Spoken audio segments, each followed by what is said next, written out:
اعوذ باللہ من الشیطان الرجیم بسم اللہ الرحمن الرحیم السلام علیکم viewers, welcome to my channel. تو آج کی ویڈیو جو ہے سردیوں میں جلد کا علاج آپ کے اپنے ہی باورچی خانوں میں۔ تو سردیوں کا موسم ویسے تو بہت زیادہ حسین لگتا ہے اور سب کو پسند بھی ہے، لیکن اور ڈرائی فروٹس اور رنگ برنگی سبزیاں، رس بھرے پھل اس موسم کا تحفہ ہوتے ہیں جن کوئی بھی انکار نہیں کر سکتا جن سے۔ تو مگر اس موسم کا استقبال میں ہماری جلد جو ہے بہت ہی خشک ہونے کے باعث اس کی رنگت مات پڑ جاتی ہے اور اس کی چمک دمک ہمیشہ کے لیے کھو سی جاتی ہے، جس کو واپس لانے کے لیے آپ لوگ مہنگے سے موئسچرائزر، گولڈن کریمز اور اس طرح کی جو ہے کریمیں استعمال کرتے ہیں، لیکن جن کا اثر عارضی ہوتا ہے۔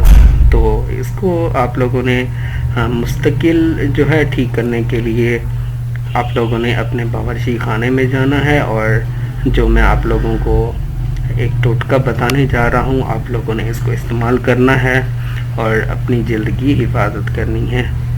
تو گلیسرین، لیموں اور عرق گلاب، گلیسرین، لیموں کا رس اور عرق گلاب تینوں کو ہم وزن آپ لوگوں نے لے کر مکسچر کرنا ہے۔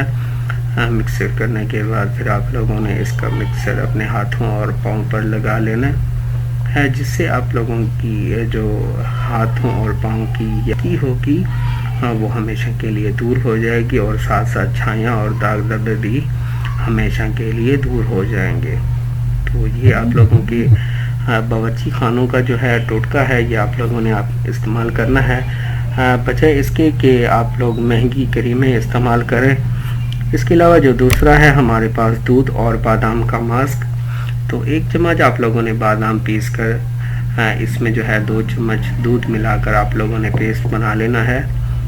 پھر اس کو جو ہے اپنے چہرے پر لگائیں، خشک ہونے پر ٹھنڈے پانی سے آپ لوگوں نے منہ دھو لینا ہے۔ دودھ اور بادام میں موجود وٹامن ای جو ہوتے ہیں وہ جلد کی رنگت کو نکھارتے ہیں اور اس کو تر و تازہ بناتے ہیں۔ تو آپ لوگوں نے یہ دودھ اور بادام کا ماسک بنا لینا ہے، اور جس طرح سے میں نے آپ لوگوں کو بتایا ہے آپ لوگوں نے اس طرح سے اس کو استعمال کرنا ہے، اور اپنے چہرے پر خود ہی آپ لوگ نکھار دیکھ سکتے ہیں۔ اس کے علاوہ جو ہے ایک اور بھی ہے ہمارے پاس، وہ ہے کہ لیموں اور شہد کا ماسک آپ لوگوں نے بنانا ہے۔ اس میں 2 چمچ شہد کے اور آدھا چمچ نیموں جو ہے نچوڑ کر آپ لوگوں نے اس کا پیسٹ بنا لینا ہے۔ پیسٹ بنانے کے بعد پھر آپ لوگوں نے چہرے پر لگانا ہے، جس سے نہ صرف آپ لوگوں کے چہرے کی خشکی ختم ہوگی بلکہ چہرہ نکھرا ہوا اور نرم و ملائم ہو جائے گا۔ تو آپ لوگوں نے یہ چیزیں استعمال کرنی ہیں، اور اس سے آپ لوگوں کو بہت فائدہ ہوگا کہ ویڈیو کو لائک بھی کر دیں اور چینل کو سبسکرائب کر کے بیل آئیکن بھی پریس کر دیں، اور ویڈیو اچھی لگی ہو تو اس کو شیئر بھی کر دیں۔ بہت شکریہ آپ لوگوں کا۔ اللہ حافظ۔